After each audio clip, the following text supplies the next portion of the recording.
Up until this point, we've done everything ourselves, and that's probably how you're going to start managing your own store. But at some point, you're going to add some help, and most likely give them access to your Shopify store. You could have a photographer that adds new photos to existing products. You could have a fulfillment specialist who packs and ships orders and marks them as shipped in Shopify. You could have a customer support specialist who communicates with customers and can process refunds. You could also have an accountant who can view all of your reports. And you could have a developer who develops a custom theme for you. Let's add a few users to our store. We'll go to Settings, Account, and from here we can scroll down and add staff accounts. How many staff accounts you can have depends on the Shopify plan you're on. Even the smallest plan, though, lets you add at least 2 staff accounts. If you need more, you may need to upgrade your account. Let's click Add Staff Account. We can give them a name and an email address. And by default, they'll have full permissions to access everything on the store. But I like to control this a little bit. I don't want to give the photographer access to all of my orders, and I don't want to give the customer support specialist the ability to change my domain name. Let's uncheck this box, and we can see all the permissions right here. We can also go to this page where they explain what all the permissions do.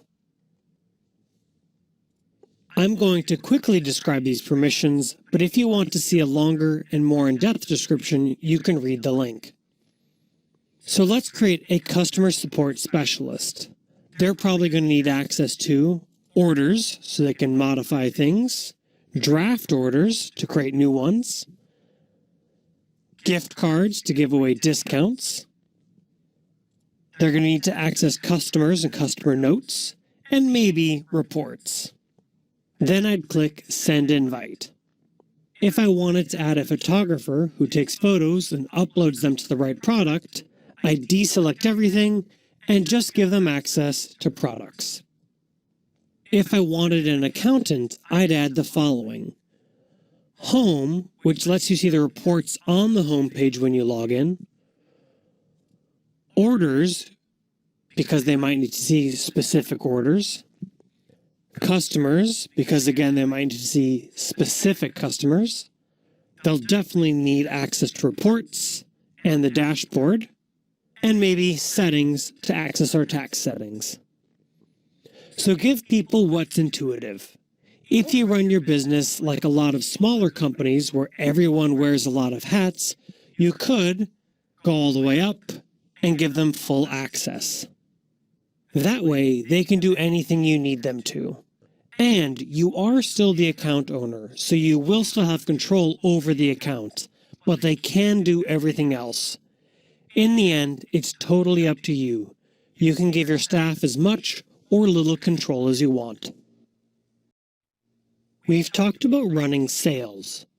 One of the ways to make that happen is to use discount codes, which are essentially coupon codes. We can access discounts in the admin simply by going to Discounts, and here we can click Create Discount.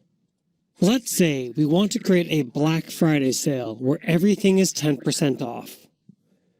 We could manually adjust every single price, but that's a huge time suck.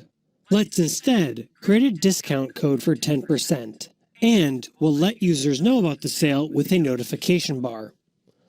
So I'll go to Discount Code. I'll call this Black Friday. It'll be a percentage off. We'll give everyone 10% off. We can choose what it applies to. I'm going to give them access to everything here. We can choose a minimum purchase amount. I like to do that. People have to spend at least $25 to unlock this discount. And just one time per customer. And then we can set dates. So we could set our Black Friday sale months in advance.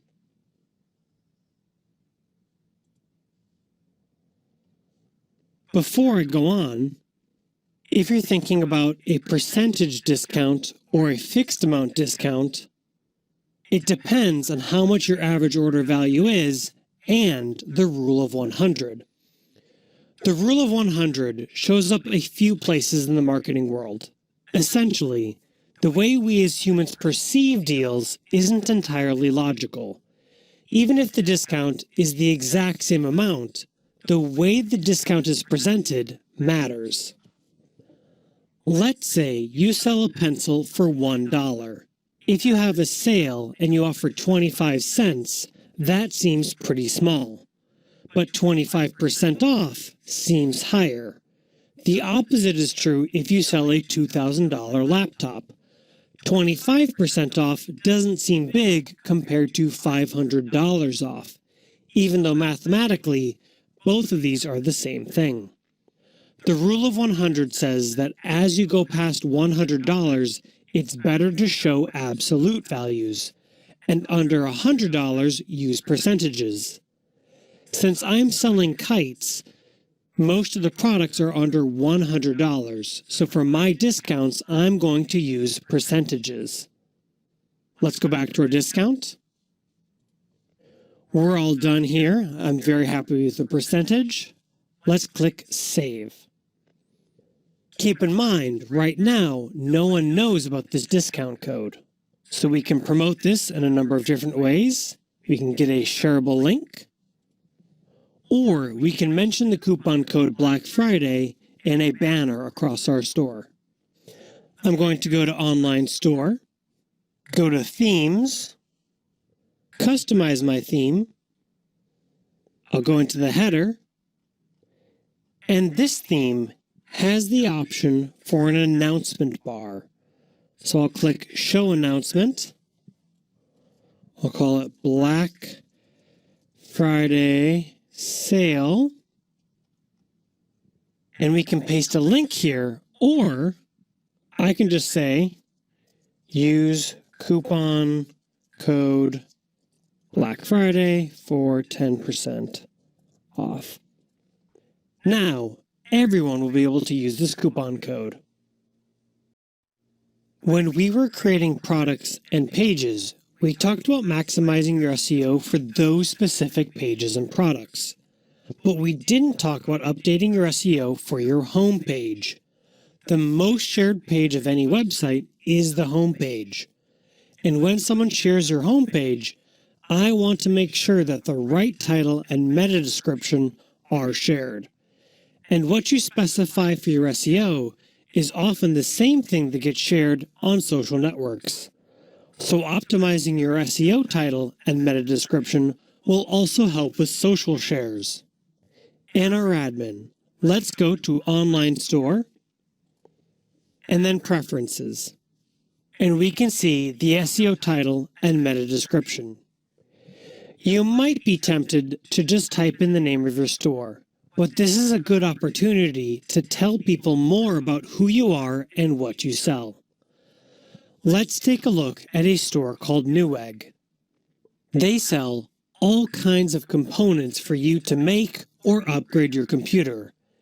And if we look at the source code for the page, right here, we can see the long title, and it describes the store pretty well. Let's go back into our store and do something similar. Instead of just saying Blue Sky Kites, which is pretty generic, we can say kites, kite accessories, and everything you need for a fun outing. Or, if you really want your title in there, you could say kites and kite accessories at Blue Sky Kites. Moving on down, meta descriptions don't help your SEO, so don't even worry about getting your keywords in there. Write something that entices someone to click. I'm going to once again advocate for an emotional selling point, but we can be practical and add some hands-on benefits. Let's go ahead and save these changes. And to show you the changes, I'm going to log into Facebook and share the homepage of our store. So let me go to the online store and I'll grab this URL. If anyone wants to share that link, I'll open up Facebook, type in the URL, and here we can see our custom SEO title, which will encourage others to click and view our site. Looking at your sales reports is something that every store owner needs to do. You need to know which products are selling, which traffic channels are the most useful, and which countries submit the most orders. In the admin, we can click on Reports, and we will have a whole slew of reports available to us. Each store will need something different, but these are a great starting point. Some of my favorites are Sale by Product, we can see here. Sales by Traffic Refer. This will tell you where your customers are coming from. And Website Cart Analysis. This will tell you which products are related. If you have the advanced Shopify plan, you can also create your own report that mixes and matches the different elements on this page. Since our account only has test data, we won't dig into any of these. But once your store gets launched, there will be tons of data for you to look into. I want to be clear about one thing. We live in a day and age where we have too much data. Every app has its own reports and data. And while data is powerful, I don't want you to get overwhelmed by the amount of data that you could dig into. Just in Shopify alone, there are dozens of reports and it's overwhelming. If you try to take a look at everything, you might not learn anything. There's a concept called cognitive disfluency, which basically says the harder something is to learn, the more of it we'll remember. So if I give you the data points and you have to graph them, you'll remember more about that graph than if you just studied the graph. I personally do this with my business expenses every month. I go through all of the expenses and manually enter them myself. This helps me understand what exactly I'm spending money on every single month. I could set up an automated tool or a bookkeeper that does this for me, but I like learning about my expenses so I can optimize them. More information is better, but my concern for new Shopify owners is that there's so much information in front of you that is completely daunting and you don't actually learn anything. You don't need to draw everything by hand. My point is that you need to control the fire hose of information. I recommend just starting with Sales by Traffic Refer. It shows you where customers are coming from so you can focus on those channels and get more customers. Once you master one area, then start looking into other reports.